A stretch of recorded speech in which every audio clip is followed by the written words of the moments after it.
Good morning students, my self teacher Bhagyashree. Students, आप सभी को कहानियाँ पढ़ना बहुत मज़ा आता है। सबको कहानियाँ पसंद भी होती है। कहानियाँ अलग अलग तरीके की होती है।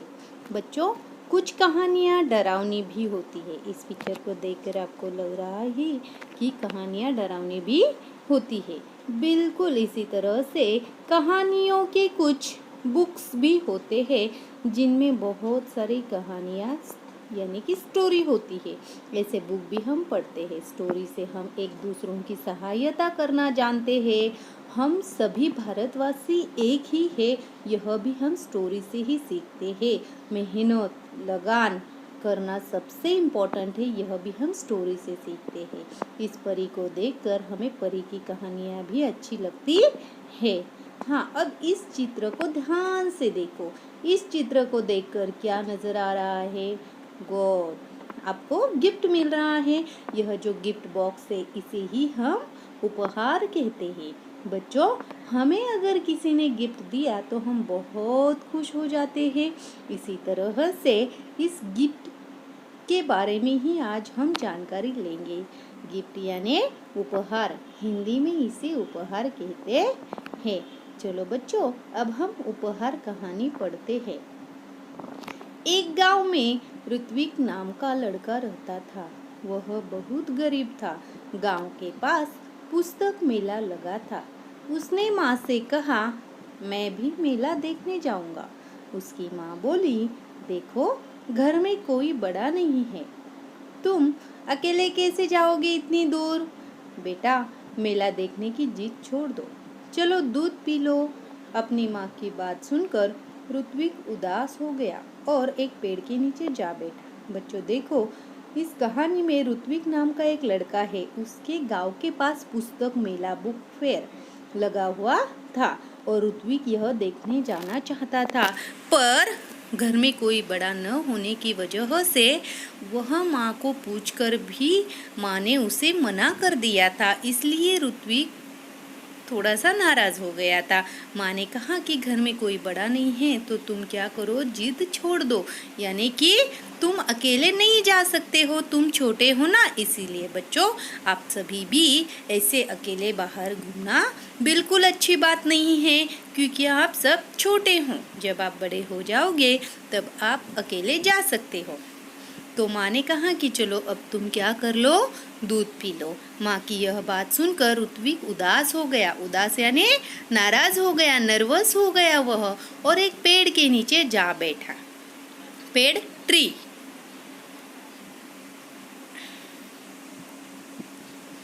एक और इसीलिए ऋत्विक एक पेड़ के नीचे जा बैठा।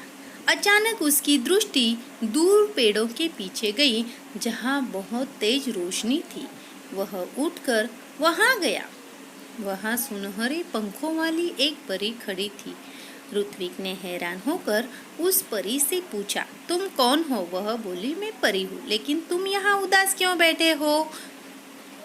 अब ऋत्विक जैसे ही वहां पर नाराज होकर बैठा था, उसने ऐसे ही दूर देखा तो उसकी नजर एक तेज रोशनी पर पड़ी और वह उठकर उस रोशनी की ओर चला गया। वहां पर एक सुनहरे यानी सोने जैसे पंखों वाली पंख थे। उस ऐसी परी को ऋत्विक ने देखा और फिर ऋत्विक ने हैरान होकर उस परी से पूछा, हैरान होकर यानी आश्चर्यचकित होकर ऋत्विक ने पूछा कि तुम कौन हो? फिर परी बोली कि मैं एक परी हूँ। तो ये सब ठीक है, पर तुम यहाँ उदास क्यों बैठे हो? किसने किससे कहा? परी ने ऋत्विक से कहा कि मैं एक परी हूँ, पर तुम यह उदास क्यों बैठे? आ रहा है समझ में? परी का प्रश्न सुनकर ऋत्विक की आंखों में आंसू आ गए। वह बोला, मैं अपने दोस्तों के साथ पुस्तक मेला देखना और पुस्तकें खरीदना चाहता हूँ। यह कहकर ऋत्विक खामोश हो गया। तब परी बोली, इसमें दुख की क्या बात है? यह समझ लो, तुम्हारी मदद करने के लिए ही मैं आई हूँ। ऐसा मैं तभी करूँगी जब तुम मेरी परीक्षा में उत्तीर्ण हो जाओगे। अब परी का प्रश्न सुनकर ऋत्विक की आंखों में आंसू आ गए, यानी कि ऋत्विक अब रोने लगा। और कहा कि हाँ परी, मैं इसीलिए नाराज़ हूँ क्योंकि मैं अपने दोस्तों के साथ, फ्रेंड्स के साथ पुस्तक मेला देखने जाना चाहता हूँ। इतना ही नहीं, मैं वहाँ से कुछ बुक परचेस करना चाहता हूँ। पुस्तकें खरीदना, बुक परचेस करना। यह कहकर ऋत्विक खामोश रह गया। खामोश होना यानी चुप रहना। तब परी बोली, ठीक है ना, फिर इसमें दुख वाली कौन सी बात है? यह समझ लो कि मैं तुम्हारी मदद करने के लिए यानी कि हेल्प करने के लिए आई हूँ। पर हाँ, मैं यह सब तभी करूँगी जब तुम मेरी परीक्षा में, परीक्षा यानी एग्ज़ाम, उत्तीर्ण, पास हो जाओगे। परी ने कहा कि ठीक है, कोई बात नहीं है, तुम जाना चाहते हो जाओ, पुस्तकें खरीदना चाहते हो खरीदो, पर मैं तुम्हारी एक एग्ज़ाम लूँगी, इस एग्ज़ाम में तुम्हें पास होना है। जब परी ने ऐसे कहा तब कौन सी परीक्षा? ऋत्विक ने पूछा। परी ने कहा, बता दिया तो परीक्षा कैसी? अब देखो, ऋत्विक ने पूछा कि ठीक है, पर परीक्षा कौन सी होगी? परी ने कहा कि देखो बच्चों, तुम भी एग्जाम देते हो, तुम्हें पता होता है कौन से क्वेश्चन आने वाले हैं। नहीं, इसे तो हम एग्जाम कहते हैं। इसीलिए परी ने भी यही कहा। ठीक है, ऐसा कहकर ऋत्विक वहाँ से चला गया। अभी वह कुछ दूर ही गया था कि उसे रास्ते में गिरी हुई एक पोटली मिली। ऋत्विक को यह विश्वास हो गया कि लाल रंग की इस मखमली पोटली में कोई कीमती चीज होगी। उसने उसे खोलना चाहा, फिर सोचने लगा, जब यह मेरी नहीं है तो इसे खोलने का मेरा हक नहीं है। ऋत्विक ने पोटली नहीं खोली। तभी किसी की आवाज उसके कानों में पड़ी, बेटा, मेरी पोटली गिरी हुई है रास्ते में, क्या तुमने देखी है?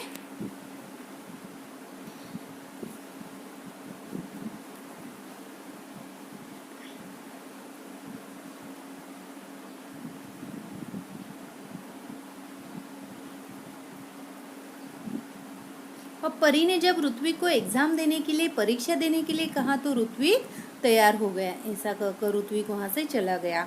अभी वह कुछ दूर ही गया था कि रास्ते में गिरी हुई उसे एक पोटली मिली। पोटली यानी छोटी सी थैली मिली। ऋत्विक को यह विश्वास हो गया कि वह लाल रंग की इस मखमली पोटली में कोई कीमती चीज होगी। अब पोटली को देखकर ऋत्विक को यह लग रहा था कि पोटली इतनी अच्छी थी, लाल रंग यानी कि रेड कलर की थी, मखमल से बनी हुई यह पोटली थी। पोटली यानी कि बैग। यह देखकर ऋत्विक ने उसे खोलना चाहा। बच्चों देखो, ऋत्विक कितना समझदार लड़का था, पर उसके दिमाग में उसी समय एक बात आई कि यह पोटली अगर मेरी नहीं है तो मुझे इसे खोलने का हक भी नहीं है। बिल्कुल इसी तरह से हमें यहाँ पे एक सीख मिलती है कि अगर कहीं पे हमें कोई भी चीज़ दिखाई दे वो हमारी नहीं है तो उसे हमें हाथ लगाने का हक बिल्कुल नहीं होता है। समझ रहे हो ना बच्चों? ऋत्विक ने पोटली नहीं खोली। क्यों नहीं खोली? क्योंकि पोटली ऋत्विक की नहीं थी। तभी कानों में उसके एक आवाज आई, बेटा, मेरी पोटली गिर गई है रास्ते में, क्या तुमने देखी? और उसी समय ऋत्विक ने उसे खोलना चाहा, पर उसने खोली नहीं क्योंकि पोटली ऋत्विक की नहीं थी। यही बात हमें आज यहाँ पर सीखना है कि अगर चीज़ हमारी नहीं है तो हमें खोलने का हक भी नहीं है। उसी समय उसे किसी की आवाज़ आई कि मेरी पोटली यही कहीं गिरी है, तुमने देखी है? ऋत्विक ने पूछा, किस रंग की थी? लाल रंग की, राहगीर ने बताया। और कोई पहचान बताओ, ऋत्विक ने राहगीर से कहा। उस पर एक परी का सुनहरे रंग में चित्र बना है, राहगीर का जवाब था। ऋत्विक ने अपनी थैली से जब वह पोटली निकाली तो उस पर छपा परी का चित्र चमकने लगा। देखो, ऋत्विक ने पूछा किस रंग की थी, लाल रंग की, राहगीर ने बताया। बच्चों देखो, उस राहगीर ने यानी कि रास्ते से जाने वाला एक इंसान था। उसने पूछा कि मेरी थैली, मेरी पोटली यहाँ पर गिर गई है। तो ऋत्विक ने उसे कहा कि किस रंग की थी। उस राहगीर ने एकदम बराबर बताया कि वह पोटली लाल रंग की थी। ऋत्विक ने राहगीर से कहा कि और कोई पहचान बताओ। फिर राहगीर ने बताया कि उस पर एक सुनहरे रंग में परी का चित्र बना हुआ है सुनहरे रंग में, यानी कि सोने जैसे रंग में। राहगीर का यह जवाब मिलने के बाद ऋत्विक ने थैली से जब वह पोटली निकाली तब उस पर छपा परी का चित्र चमकने लगा। ऋत्विक ने वह पोटली राहगीर को दे दी। देखो, ऋत्विक ने पोटली तो उठाई पर उसे खोली नहीं। सुबह उठकर वह वहीं पहुंचा जहां उसे परी मिली थी। देखा तो वहां कोई नहीं था। वह बैठ गया। उसकी आंखों के सामने वही लाल रंग की पोटली दिखाई देने लगी। तभी तेज प्रकाश फैला। सामने परी खड़ी थी। परी के दोनों हाथ पीछे थे। परी ने पूछा, कैसे हो? ठीक हूँ, ऋत्विक ने जवाब दिया। तभी परी ने कहा, अपनी आंखें बंद करो, मैं तुम्हें इनाम दूंगी। किस बात का? ऋत्विक ने पूछा।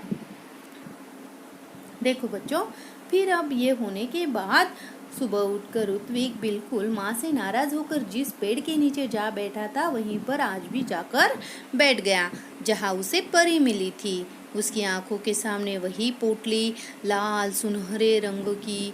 तभी वहाँ पर अचानक से तेज प्रकाश फैला, यानी कि ब्राइटनेस वहाँ पर आया और सामने परी खड़ी थी। परी के दोनों हाथ पीछे थे। परी ने पूछा, कैसे हो? परी ने किसे पूछा? ऋत्विक से। ऋत्विक ने कहा कि मैं एकदम ठीक हूँ। तभी परी ने कहा, अपनी आंखें बंद करो, क्लोज योर आईज, मैं तुम्हें इनाम दूंगी। अब मैं तुम्हें कुछ प्राइज दूंगी, गिफ्ट दूंगी। किस बात का? ऋत्विक ने पूछा। फिर ऋत्विक को अजीब लगा कि मुझे किस बात का गिफ्ट मिलने वाला है। बच्चों, इसके आगे की कहानी सेकंड पार्ट में देखेंगे।